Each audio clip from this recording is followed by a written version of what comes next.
കുഞ്ഞിച്ചു മിനസാൻ welcome back to another video. ഞാൻ നിങ്ങളുടെ സ്വന്തം എക്സ്ട്രാ കോമിക്. സോ നമ്മൾ നോക്കാൻ പോകുന്നത് നമ്മുടെ സോളോ ലെവലിംഗ് റാഗ്നറോക്കിൻ്റെ സീസൺ 2 എപ്പിസോഡ് 4 ആണ്. സോ ഈ വീഡിയോ ആദ്യമായിട്ട് കാണുന്ന ഏതെങ്കിലും കൂട്ടുകാരുണ്ടെങ്കിൽ നമ്മുടെ സോളോ ലെവലിംഗ് കംപ്ലീറ്റ് ചെയ്തതിന് ശേഷം സോളോ ലെവലിംഗ് റാഗ്നറോക്കിൻ്റെ സീസൺ 1 കണ്ടിട്ട് മാത്രമേ ഈ ഒരു സീസൺ കാണാൻ പാടുള്ളൂ. അതുമാത്രമല്ല നമ്മുടെ വീഡിയോ സ്ഥിരമായിട്ട് കണ്ടിട്ടും നമ്മുടെ പേജൊക്കെ സബ്സ്ക്രൈബ് ചെയ്യാത്ത ഒരു കൂട്ടുകാരാണെങ്കിൽ ഇപ്പോൾ തന്നെ സബ്സ്ക്രൈബ് ചെയ്യാനും ലൈക്ക് ചെയ്യാനും നിങ്ങളുടെ ഫ്രണ്ട്സിന് നമ്മുടെ വീഡിയോ ഷെയർ കൊടുത്തിട്ട് താഴത്തെ ആ ഒരു ഹൈ ബട്ടൺ അമർത്താനും മറക്കണ്ട. അങ്ങനെ ഈ എപ്പിസോഡ് തുടങ്ങാൻ നേരത്ത് നമ്മുടെ കാന്തേഷിക്കിനെ കാണാൻ സാധിക്കുന്നുണ്ട്. അവനായിട്ട് സുഹോ ക്രിയേറ്റ് ചെയ്ത ആ ഷാഡോസിനെ എല്ലാം വലിച്ചിട്ട് കീറുന്നുണ്ട്. ചുരുക്കം പറഞ്ഞാൽ വളരെ നിസ്സാരമായി തന്നെ അവരെല്ലാം ഡിഫീറ്റ് ചെയ്യുന്നുണ്ട്. എന്നിട്ട് സുഹോനെ അറ്റാക്ക് ചെയ്യുന്നുണ്ട്. ഈ സമയത്ത് സുഹോയ്ക്ക് ഒരു കാര്യം മനസ്സിലായി, അവൻ്റെ കയ്യിലുള്ളത് ഒരു അസാസിൻ ഹണ്ടറിൻ്റെ സ്റ്റെൽത്ത് സ്കില്ലാണെന്ന്. ആൻഡ് ഈ ടൈം ഈ സുഹോയ്ക്ക് അതെല്ലാം കേൾക്കാൻ സാധിക്കുന്നുണ്ട്. അതുകൊണ്ട് തന്നെ അതെല്ലാം വളരെ സിമ്പിളായിട്ട് തന്നെ ഡോഡ് ചെയ്യാൻ പറ്റുന്നുണ്ടെങ്കിലും കൗണ്ടർ അറ്റാക്ക് ഒന്നും ചെയ്യാൻ പറ്റുന്നില്ല. ഈ സമയത്ത് നമ്മുടെ ഇറ്റാർത്തിൻ്റെ അപ്പോസ്റ്റൽ മനസ്സിൽ പറയുന്നുണ്ട്, കാന്തേഷിക്ക് എന്ന് പറയുന്നത് ഒരു അപ്പർ എയർ റാങ്ക് ആണിപ്പോൾ. പക്ഷേ സുഹോയ്ക്ക് അവനിപ്പോൾ ഡിഫീറ്റ് ചെയ്യാൻ സാധിക്കത്തില്ല. എന്നാൽ പെട്ടെന്നാണ് സുഹോ സംസാരിക്കാൻ തുടങ്ങിയത്. ഇറ്റാർത്തിൻ്റെ അപ്പോസ്റ്റൽ, നിനക്കിത് കേൾക്കാൻ സാധിക്കുന്നുണ്ടെന്ന് എനിക്കറിയാം. ഞാൻ നീയുമായിട്ട് സംസാരിക്കാനായിട്ട് ഒരു ഓപ്പർച്യൂണിറ്റി തേടി നടക്കുമായിരുന്നു. ഇത്രയും നാൾ നീ അറിയാതെ ഞാൻ പല കാര്യങ്ങളും ചെയ്തു. അത് ചെയ്യാനുള്ള ഒരേ ഒരു റീസൺ എന്ന് പറയുന്നത് എൻ്റെ എക്സിസ്റ്റൻസ് നീ അറിഞ്ഞു കഴിഞ്ഞാൽ അത് കുറച്ചുകൂടെ റിസ്ക് ആകുമെന്ന് മാത്രം ഓർത്തിട്ടാണ്.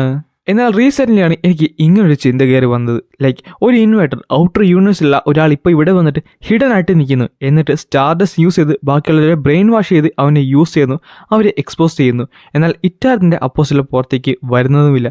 നീ ആയിട്ട് റീസെൻ്റ്ലി വന്ന് തുടങ്ങിയത് ലീ മിൻസങ്ങിൻ്റെ ആ ഒരു ഇൻസിഡൻറ്റ് കഴിഞ്ഞാണ്. സോ എന്തായാലും ഒരു കാര്യം ഉറപ്പാണ്, ഇത്ര നാൾ പാത്ത് ജീവിച്ച് നീ പതുക്കെ റിവീൽ ചെയ്യുന്നുണ്ട്. അതിനർത്ഥം നീ എന്തോന്ന് പ്രിപ്പയർ ചെയ്യുന്നു എന്നാണ്. അതുകൊണ്ട് തന്നെ എനിക്ക് ഒരു കാര്യം മനസ്സിലായിട്ടുണ്ട്, നീയും എന്നെപ്പോലെ തന്നെ വളരുവാണ്, നീയും എന്നെപ്പോലെ തന്നെ ഗ്രോ ചെയ്യുവാണ്. ഇത് കഴിയാൻ നേരത്ത് നമ്മുടെ സുഹോ പറയുന്നുണ്ട്, ഞാൻ എന്തായാലും ഇനി മുതൽ എൻ്റെ ഐഡൻറ്റിറ്റി ഹൈഡ് ചെയ്ത് വെക്കുന്നതല്ല, അതുകൊണ്ട് തന്നെ നീയും അങ്ങനെ ചെയ്യണമെന്ന് പറഞ്ഞുകൊണ്ട് പെട്ടെന്ന് നമ്മുടെ കാന്തേഷിക്കിനെ ഒരു അറ്റാക്ക് ചെയ്യുന്നുണ്ട്. അവൻ്റെ ശരീരത്തിലേക്ക് ആ ഷാഡോസൊക്കെ വലിഞ്ഞ് കയറാൻ തുടങ്ങും. അടുത്ത സെക്കൻഡിൽ തന്നെ സുഹോ അവൻ്റെ തൊട്ട് ഫ്രണ്ടിൽ വന്നിട്ടുണ്ട്. എന്നിട്ട് അവൻ്റെ കയ്യിലും കാലിലും പല ഭാഗങ്ങളായിട്ട് ഓരോരോ സ്ഥലങ്ങളിൽ കുത്തി കയറ്റാൻ തുടങ്ങും. അത് മുഴുവൻ സ്പേഴ്സ് ആയിരുന്നു. അങ്ങനെ അവൻ്റെ ശരീരത്തിലുള്ള പല ഭാഗങ്ങളിലേക്കും പല സ്പേഴ്സ് കുത്തിയിറക്കും. എന്നിട്ട് സുഹോ അവിടെ മാറി നിൽപ്പുണ്ട്. അത് മാത്രമല്ല സുഹോ ആയിട്ട് അവിടെ വീണ്ടും ലെവലപ്പായിട്ടുണ്ട്. അതുകൊണ്ട് തന്നെ അവൻ വീണ്ടും ഹീലാകുകയും ചെയ്യും. എന്നിട്ട് പറയുകയും ചെയ്യും, സോ നീ പുറത്തേക്ക് വാ, നമുക്ക് നേർക്ക് നിന്ന് ഫൈറ്റ് ചെയ്യാം. ഈ സമയത്ത് നമ്മുടെ പാക് ഡൂജിൻ്റെ കണ്ണിൽ നിന്ന് ചോര വരാൻ തുടങ്ങും. അപ്പോൾ അവൻ പറയുന്നുണ്ട്, അല്ല നിനക്കെന്തെങ്കിലും കുഴപ്പമുണ്ടേ? കുഴപ്പമൊന്നുമില്ല. ഈ സമയത്ത് പാക് ഡുജിൻ ശരിക്കും ചിരിക്കുവാണ്. കാര്യം അവന് സുഹോനെ ശരിക്കും ഇഷ്ടപ്പെട്ടു കഴിഞ്ഞു. ആൻഡ് ഈ ടൈമിലാട്ടെ സുഹോ അവിടെയുള്ള ഷാഡോസിനിലേക്ക് വീണ്ടും എക്സ്ട്രാക്ട് ചെയ്യുന്നുണ്ട്. എന്നിട്ട് പറയും ചെയ്യും, നീ പറഞ്ഞത് നീയൊക്കെയാണ് ഈ ഇൻസിഡൻ്റെ പുറകിലെ കുറ്റവാളികളെന്നല്ലേ? സോ നീയൊക്കെ കാരണം എത്ര പേരാണ് ഇവിടെ മരിച്ചതെന്ന് നിനക്ക് എന്തെങ്കിലും ഐഡിയ ഉണ്ടോ? അതുകൊണ്ട് തന്നെ ഇതാണ് എൻ്റെ പണിഷ്മെൻറ്റ്. സോ ഇനി മുതൽ നീയൊക്കെ എൻ്റെ കൂടെ നിന്ന് ഫൈറ്റ് ചെയ്യുമെന്ന് പറഞ്ഞുകൊണ്ട് നമ്മുടെ സുഹോയുടെ ഷാഡോ ക്രിയേഷൻ എന്ന് പറയുന്ന സ്കിൽ അവിടെ യൂസ് ചെയ്യുവാണ്. ഈ സമയത്ത് അവിടെയുള്ള എല്ലാ ഷാഡോസും കൂടെ മെർജ് ചെയ്യാനായിട്ട് തുടങ്ങി. എന്നിട്ട് സുഹം നോക്കാൻ നേരത്ത് അതെല്ലാം കൂടെ തനിയെ എന്നൊരു ഐറ്റമായിട്ട് മാറുന്നുണ്ടായിരുന്നു. അവൻ വീണ്ടും നോക്കിയപ്പോഴാണ് ഒരു കാര്യം മനസ്സിലായത്, അവൻ്റെ ഫ്രണ്ടിൽ ഇപ്പോൾ ഉള്ളത് ഒരു റെയർ ഗ്രേഡ് ആയുള്ള ആർമറും അതേപോലെ ഹീറോ ഗ്രേഡ് ആയിട്ടുള്ള ഒരു റിങ്ങുമാണ്. ഈ ഹീറോ ഗ്രേഡ് അവൻ ആദ്യമായിട്ടാണ് കാണുന്നത്. അതുകൊണ്ട് തന്നെ ആ ഹീറോ ഗ്രേഡ് എന്ന് പറയുന്നൊരു ക്രിയേഷൻ അവിടെ അൺലോക്ക് ആയിട്ടുണ്ട്. അത് കഴിയുമ്പോൾ മറ്റൊരു നോട്ടിഫിക്കേഷനും കൂടെ വരും. അത് ആ ഒരു ഐറ്റത്തിന് പേരിടാൻ എന്നുള്ളൊരു നോട്ടിഫിക്കേഷൻ ആയിരുന്നു. ആദ്യമായിട്ടാണ് ഒരു ഐറ്റത്തിന് പേരിടാനുള്ള നോട്ടിഫിക്കേഷൻ സുഹോ കാണുന്നത്. അത് മാത്രമല്ല അത് ഷാഡോ ഐറ്റത്തിൻ്റെ കോൺട്രാക്ട് സ്കിൽ കൂടിയാണ്. പിന്നെയാണ് ശ്രദ്ധിക്കാൻ നേരത്ത് ആ മോതിരത്തിൽ ഒരു വാക്കുണ്ട്, ദി മർഡർ എന്നാണ്. അതുകൊണ്ട് തന്നെ ആ മോതിരത്തിന് അവൻ ആ ഒരു പേരിട്ടു, കീറ. ഈ സമയത്ത് ആ മോതിരം അവൻ്റെ കയ്യിലേക്ക് കയറിയിട്ടുണ്ട്. അത് മാത്രമല്ല അവനൊരു പുതിയ സ്കില്ലും കിട്ടിയിട്ടുണ്ട്. ഈ ടൈമിൽ അവൻ പറയുന്നു, ഇതെന്തായാലും കൊള്ളാം, ഈ വെപ്പണ് ഇനി ലെവലപ്പ് ആകാൻ പറ്റും. സോ എന്നെപ്പോലെ തന്നെ ഈ വെപ്പണും ഇനി ലെവലപ്പ് ആകും.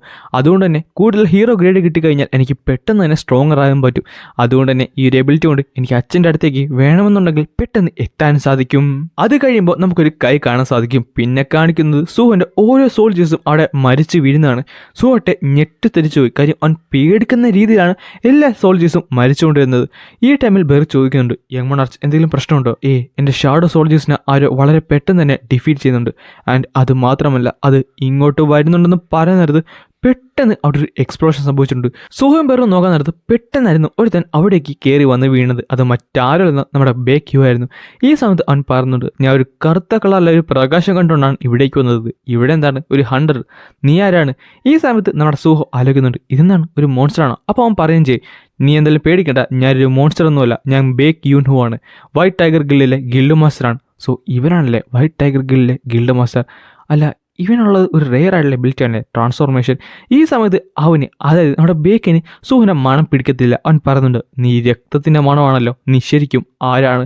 ഈ സമയത്ത് സുഹോ പറയുന്നുണ്ട്, എൻ്റെ പേര് സുഹോ എന്നാണ്, ഞാനൊരു ഹണ്ടറാണ്, ഞാൻ ഇവിടെയുള്ളവരെ രക്ഷിക്കാനായിട്ട് വന്നതാണ്, എനിക്കറിയാം ഞാനൊരു വാണ്ടഡ് പേഴ്സൺ ആണെന്ന്, പക്ഷേ ഞാൻ ഇന്നസെൻ്റ് ആണ്. ഇത് കേൾക്കാൻ നേരത്ത് അവൻ പൊട്ടിച്ചിരിക്കും. സോ നീയാണല്ലേ അവൻ? അത് മാത്രമല്ല, നീ ഇത്രക്ക് ബോൾഡാണോ? കാര്യം ഇത് ഓപ്പൺ ആയില്ലേ, നീ അത് അക്സെപ്റ്റ് ചെയ്തല്ലോ. നീ ഇത്ര ബോൾഡായിട്ട് പറഞ്ഞുകൊണ്ട് ഞാൻ നിന്നോടൊരു കാര്യം പറയാം. നീ അക്സെപ്റ്റ് ചെയ്തുകൊണ്ട് നിന്നോടൊരു കാര്യം പറയാം. ഞങ്ങളുടെ ഗിൽഡും സ്റ്റാർഡസ്റ്റ് കാരണം കുറച്ചധികം സഫർ ചെയ്തിട്ടുണ്ട്. സോ നീ എങ്ങനെയാണ് ഇന്നസെൻ്റ് ആണെന്ന് പ്രൂവ് ചെയ്യാൻ പോകുന്നതെന്ന് ചോദിച്ചുകൊണ്ട് നമ്മുടെ സുഹുവിൻ്റെ തൊട്ട് ഫ്രണ്ടിലേക്ക് അവൻ്റെ നഖം കൊണ്ടുപോയിട്ടുണ്ട്. പക്ഷേ പെട്ടെന്ന് സുഹു അവൻ്റെ കയ്യിൽ പിടിച്ചിട്ട് പറയും ചെയ്യും, അതൊക്കെ നമുക്ക് പിന്നത്തേക്ക് മാറ്റി വെച്ചാലോ? എനിക്കറിയാം ഒരു എസ് റാങ്ക് വന്നതുകൊണ്ട് എന്തായാലും ഹെൽപ്ഫുള്ളാണ്. കാര്യം ആദ്യം നമുക്ക് പോയി ബാക്കിയുള്ളവരെ രക്ഷിക്കണം. ബാക്കിയുള്ളവരെ രക്ഷിക്കണമെന്നാണ് നിന്റെ പൊസിഷൻ. നിനക്കിപ്പോൾ എവിടെയാണെന്ന് മനസ്സിലാകുന്നുണ്ടോ? അതൊക്കെ എനിക്കറിയാം. പക്ഷേ ഒരു ഹണ്ടർ എന്ന നിലയ്ക്ക് ആദ്യം ബാക്കിയുള്ളവരെ രക്ഷിക്കണം, അതാണ് ഏറ്റവും ഇമ്പോർട്ടൻറ്റ്. ഇത് കേൾക്കാൻ നേരത്താണ് അവന് മറ്റൊരു കാര്യം ഓർമ്മ വന്നത്. അത് മറ്റൊരു വാക്കായിരുന്നു. നമ്മൾ ഒരു സെക്കൻഡെങ്കിലും ഹെസിറ്റേറ്റ് ചെയ്ത് കഴിഞ്ഞാൽ ചിലപ്പോൾ മറ്റാരെങ്കിലും മരിക്കാൻ ചാൻസ് ഉണ്ട്. അതുകൊണ്ട് തന്നെ നമ്മൾ ഒരിക്കലും ഹെസിറ്റേറ്റ് ചെയ്യാൻ പാടില്ല. എന്തൊക്കെയുണ്ടെങ്കിലും നമ്മൾ ആദ്യം രക്ഷിക്കണം. അത് മറ്റാരുമില്ലായിരുന്നു, സുഹുവിൻ്റെ അപ്പൂപ്പൻ, അതായത് നമ്മുടെ സങ് ജിന്നുവിൻ്റെ അച്ഛൻ പറഞ്ഞ വാക്കുകളായിരുന്നു. ഇത് കേട്ടപ്പോഴാണ് അവൻ ആ ഒരു കാര്യം മനസ്സിലായത്. അല്ല ഒരു മിനിറ്റ്, നിന്റെ പേര് ശരിക്കും ഫെമിലിയർ ആണല്ലോ, സങ് സുഹോ.